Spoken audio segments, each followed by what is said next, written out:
ఈ మధ్యకాలంలో ఆడోళ్ళైతే ఘోరంగా మారిపోతున్నారు.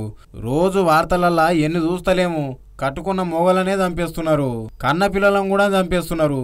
గంత కిరాతకంగా మారుతున్నారు ఆడోళ్ళు ఈ కాలంలో కొంతమంది. ఇగో గిడ జరిగే లొల్లి చూడురు ఎంత పెద్ద లొల్లి అవుతుందో. ముచ్చటేందనే తర్వాత చెప్తా.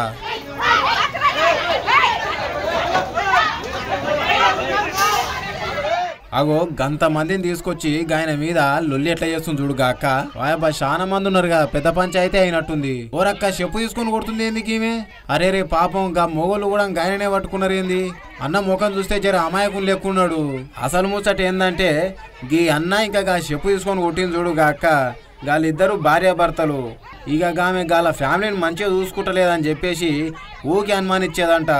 ఇక గందుకని చెప్పేసి పెద్దల సమక్షంలో మాట్లాడి 6 సంవత్సరాల కిందనే విడిపోయిర్రు.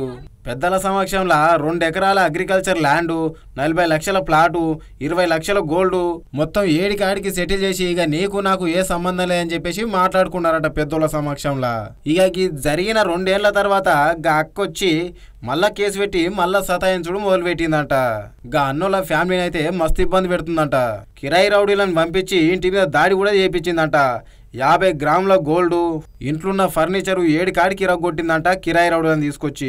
ఇక ఈయనతోని ఇంకిన్ని పైసలు వసూలు చేద్దామని చెప్పేసి ప్లాన్ వేసి బ్యాంకు కాడికి వచ్చి గీన ఇజ్జత్ మొత్తం తీయాలని చెప్పేసి కంకణం కట్టుకుని గిట్ల లొల్లి చేస్తున్నది గీ అక్క. అయితే గీ అన్న పేరు శ్రీనివాసు.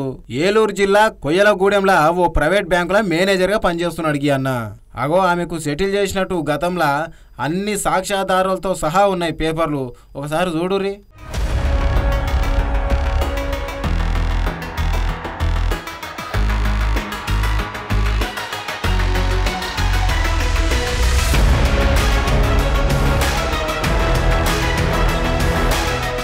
మరి గింత పకడ్బందీగా మాట్లాడుకున్న తర్వాత కూడా గా అక్కొచ్చి గీన పరువు తీసుకుంటా ఇంకిన్ని పైసలు కావాలన్నదంటే ఎంతవరకు న్యాయం గది?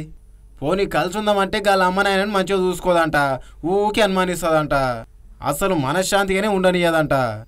ఇక మొత్తానికి పైసల మీద ఆశ పుట్టి ఇంకిన్ని పైసలు వసూలు చేద్దామని చెప్పేసి గాయన ఇజ్జత్ తీస్తేనన్న పైసలు ఇస్తాడేమని చెప్పేసి గిట్ల బ్యాంక్ కాడికి వచ్చి ఆడోళ్ళని మొగోళ్ళు అందరిని తీసుకొచ్చి గిట్ల లొల్లి చేసి గా అన్న పరువు తీస్తుంది.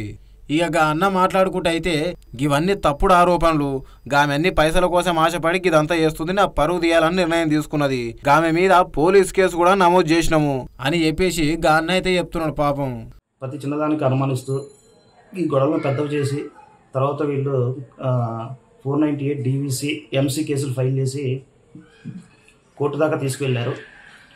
ఆఫ్టర్ 1 ఇయర్ పెద్దల సమక్షంలో మాట్లాడి ఆమె నా దగ్గర నుంచి 2 ఎకర్స్ అగ్రికల్చర్ ల్యాండ్, 40 lakhs అపార్ట్మెంట్లో ఫ్లాట్, 20 lakhs గోల్డ్ తీసుకొని సెటిల్మెంట్ చేసుకుంది. అయినా కానీ మళ్ళీ తర్వాత 2 years తర్వాత మళ్ళీ వేరే కోర్టులో DVC MC కేసులు నాపై ఫైల్ చేసి నన్ను నా ఫ్యామిలీ మెంబర్స్ని వేధింపులు గురి చేయడం స్టార్ట్ చేసింది. 40 మంది కిరాయి రౌడీలు తీసుకొని వచ్చి మా ఇంటి దగ్గర దాడి చేసి ఇంట్లో ఉన్న 50 గ్రాముల గోల్డ్, ఫర్నిచర్ ధ్వంసం చేసేసి బ్యాంక్ దగ్గర కూడా వచ్చి నాపై దాడి చేయడానికి ప్రయత్నించింది. ఇందులో పోలీసులు ఇన్వాల్వ్ అయ్యి స్టేషన్ దగ్గర తీసుకెళ్ళి వాళ్ళ మీద కంప్లైంట్ ఫైల్ చేయడం జరిగింది. ఈమె మెయిన్గా నాకు చెడ్డ పేరు తీసుకురావాలని చెప్పేసి, నన్ను అల్లరిపాలు చేయాలని చెప్పేసి దురుద్దేశంతో నాపై బ్యాంక్ దగ్గర కావాలని అల్లరి చేసి ఇంకా ఆస్తులు కావాలని చెప్పేసి నన్ను మా ఫ్యామిలీ మెంబర్స్ని వేధింపులు గురి చేస్తుంది. ఒకప్పుడు భారతదేశంలో భారతీయ స్త్రీ అంటే గౌరవం వేరే లేకుండే, కానీ గిసొంటోళ్ళని చూసినప్పుడు అసలు వీళ్ళు స్త్రీలేనా అని చెప్పేసి జనాలు అయితే మాట్లాడుకుంటున్నారు.